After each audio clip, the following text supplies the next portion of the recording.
You are a hardy soldier from Absalon Station, a huge space station that is the undisputed hub of trade and governance among the allied planets known as the Pact Worlds. Your family hails from a place called Down Low, a working-class neighborhood in the Spike that extends below the station's radial plane. Life in the Spike is hard scrabble. Gangs pull the strings behind everything, from neon-lit credit lenders to seemingly reputable shops. You've always dreamed of leading a life of adventure, however, and you're a mean shot with your semi-auto pistol. You've sought out the Starfinder Society for a chance at gainful employment that might take you across the solar system, or even beyond. From headquarters in the nearby Lore Spire complex, these adventurers and scholars eagerly accept you into their ranks. Your first assignment has just pinged into your datapad from the office of First Seeker Luwazi El Soba, the Society's leader. She wants you to venture into an abandoned maintenance corridor in the Spike, not far from your home turf, to investigate reports of prowling dangers. Station technicians need to access the corridor to conduct repairs, but they can't risk falling through the broken grates or being attacked by lurking pests. And so the maintenance contractor has asked the Starfinders for help. Excitement fills you, since this is your chance to prove yourself to the Starfinder Society. Plus, if you can thwart any threats in the corridors, the Society will reward you with 250 credits. And you're cleared to keep any useful items you find along the way. You holster your semi-auto pistol, sheathe your tactical baton, smooth your second skin armor, and head toward the coordinates on your datapad. Soon, you're outside the flickering corridors of the maintenance halls. Before you stretches an eerily empty chamber made of rusty metal. Cardboard boxes filled with smashed electronic parts line the room's walls, and from the ceiling hang clumps of wires, a few of them dripping colorful fluids. It's clear this place is in dire need of repair, and it's likely the ways forward aren't safe. You pull your flashlight from your pack, and then sweep its light across the corridor. The flashlight illuminates two hallways trailing away from the main room, one heading to the north, and another leading to the east. So far, there's no sign of trouble, but you know it's always best to be prepared. You draw your semi-auto pistol from its holster, fix your flashlight under its barrel, and cautiously advance. As your eyes adjust to the illuminated gloom, you see movement in this chamber behind a particularly bulky box full of broken digital signboards. From behind the box springs a nasty creature, a space goblin, short and green, with teeth like razors set into its oblong head. This goblin is holding a dented pistol held together with tacky putty and string.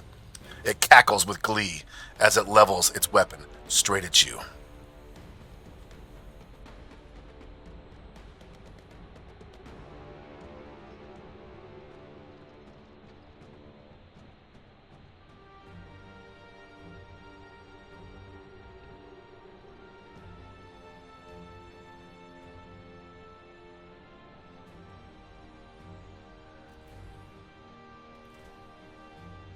I pull out my gun and attack the goblin. 14 plus 4. I only needed a 12. It's a hit. I do 1d4 damage. I almost take his head off on my first shot. This is going to be easy. He pulls out his pistol and fires. 13. That's a miss. That's a hit. This goblin's as good as dead. I really am as good as I think I am. With a final deft maneuver, your semi-auto pistol sends a bullet right into the space goblin's heart. The goblin's cackle turns into a shocked wheeze as the creature slumps against the corridor wall, dead. Rummaging through its tattered stationware pockets, you find a small aluminum vial with a gel cap pill etched on its cap. This must be a healing serum. Any damage the goblin dealt to you remains. I can use this for later. I didn't even get hurt in that fight. Looking around, you see that there is a short hallway leading deeper into the maintenance corridor. We've chose this path Let's keep going this way. As you emerge into the maintenance corridor's next chamber, a sickly yellow glow hits your peripheral vision. In the corner, some sort of control hub stretches from the floor to the ceiling, covered in display screens and complicated control panels. The control hub is badly malfunctioning. If the jaundiced miasma hanging about it like heavy fog is any indication, another sign the corridor systems are long overdue for repairs. As you stare at the control hub, a sinking thought dawns on you. This isn't just any electrical malfunction. The control hub must be leaking dangerous radiation that could, at worst, lay you low for an entire day. The radiation field is small, however, and beyond it, you see a hallway that curves deeper into the corridor, as well as a hallway that exits to the east. You could easily try to skirt the radiation to move on. I was sent to solve problems, so we're going in there and we're going to examine that control hub. Squinting against the yellow glow of radiation, you slink up to the control hub. It takes only a few seconds to realize its systems are damaged. You can't even tell what the hub once controlled or where those systems are based. Suddenly, a wave of nausea strikes and your balance wavers. The radiation has started to affect you, and you might pay a terrible price.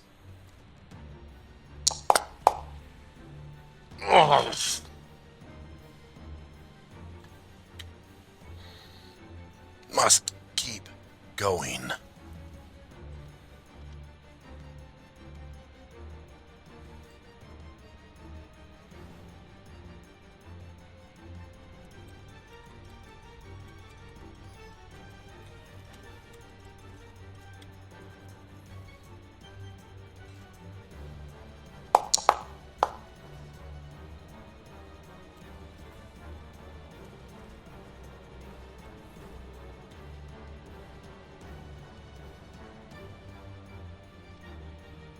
We've already come this far. We gotta keep going. You slowly make your way into this wide, surprisingly tidy storage room. The outdated computer terminals here are in various states of disassembly, but all are stacked neatly in piles that almost resemble a structure. And soon, you see why. Charging from out behind the tallest stacks is a greasy man, his micro-cord vest jagged and torn. The man's features twist in rage as he shouts, "You're not a repair crew! Get out of here before you ruin my plan!" He levels his pistol right at you. You are now in combat. It's my attack, but I better drink this serum. The greasy guy attacks me. 14. Miss. I attack. Hit.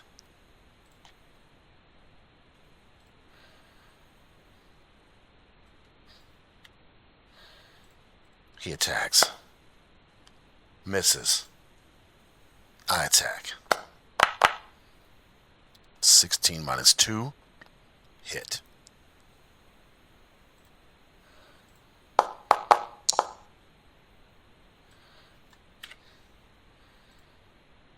He attacks. Misses. I attack. 19 minus 2. That's a hit.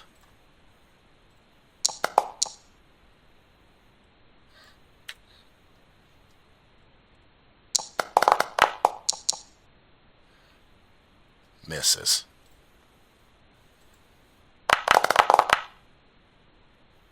That's a hit and probably kill. Dead. The gang tough was no slouch, but he was still no match for your deadly aim. A final bullet rips through his vest, and with a cough and a glare of hatred, he falls and his eyes close. This villain was clearly no crazed space goblin, and your curiosity about him sends you rifling through his belt pouches. Almost immediately, you find an oblong cred stick.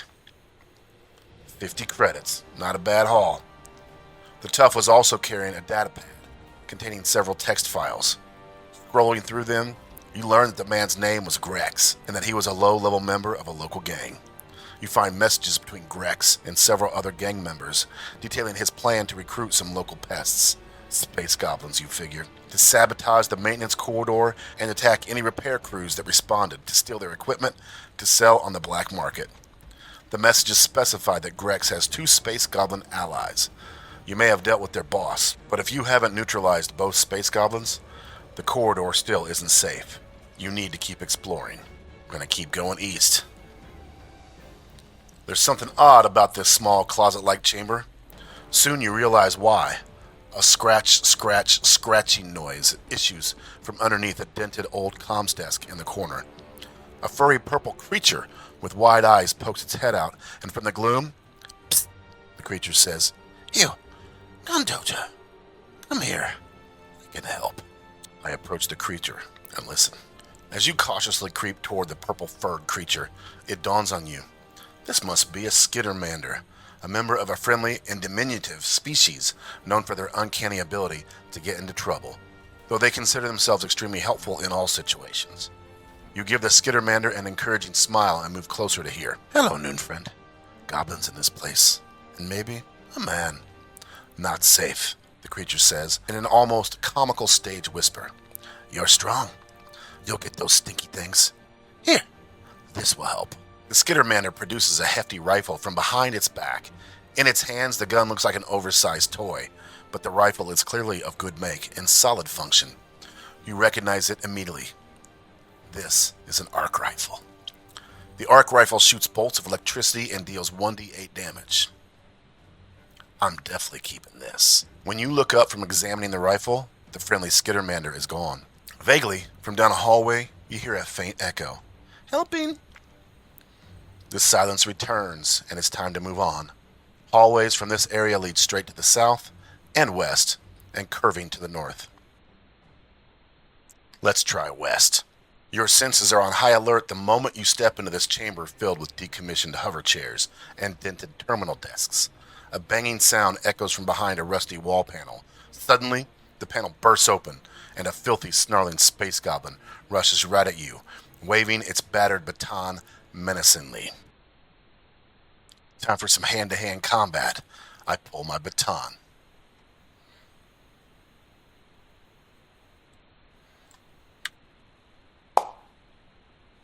Six plus 4. Miss. He swings his baton at my head.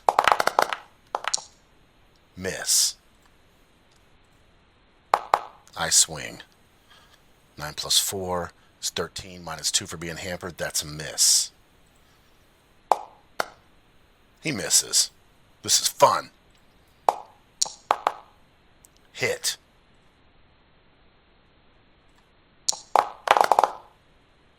Two plus 2 for my baton damage. That's 4. He's down to 1. Hit.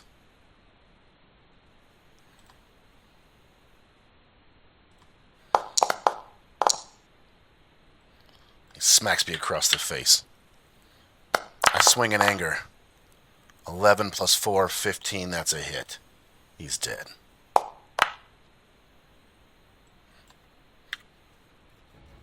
Your final attack connects solidly between the goblin's watery eyes. The creature gives one final enraged screech before crumpling to the ground dead. You soon catch your breath, but a quick rummage through the goblin's stinking pockets elicits nothing. The not-so-clever creature just thought you'd be an easy mark, but at whose behest is anyone's guess. The information you learned from the gang tough Grex's datapad made it very clear. He had hatched a plot to attack maintenance workers with his 2 space goblin allies. But now you've thwarted those nefarious plans. Though the corridor is indeed badly in need of repairs, it is no longer a dangerous ambush site. This corner of the spike is now a little safer, thanks to your heroic efforts. Swelling with pride at the thought of the dangers you've overcome, not to mention the safety you've secured for the workers, you head back the way you came. Once you're in the safety of down low, you tap out a message on your personal comm unit to the Starfinder Society about your success, including mentions of the hazards you came across in the corridor. You include video clips you took of the secured scene for good measure, so that the Starfinders can rest assured that you've combed through the area and encountered the dangers that lurk there. A response from First Seeker Luwazi Elsabo herself comes in almost immediately. She She's proud of your efforts. She mentions that the maintenance workers you've helped are ecstatic, and your heart fills with emotion at the gratitude the first seeker passes along on their behalf. In addition, she's already transferred her promised payment of 250 credits to your account. Even better, the first seeker wants to arrange a meeting with you. She wants to congratulate you and offers you the chance to meet with some of the workers who are grateful for your efforts and wish to extend their personal thanks. But perhaps even more exciting is this.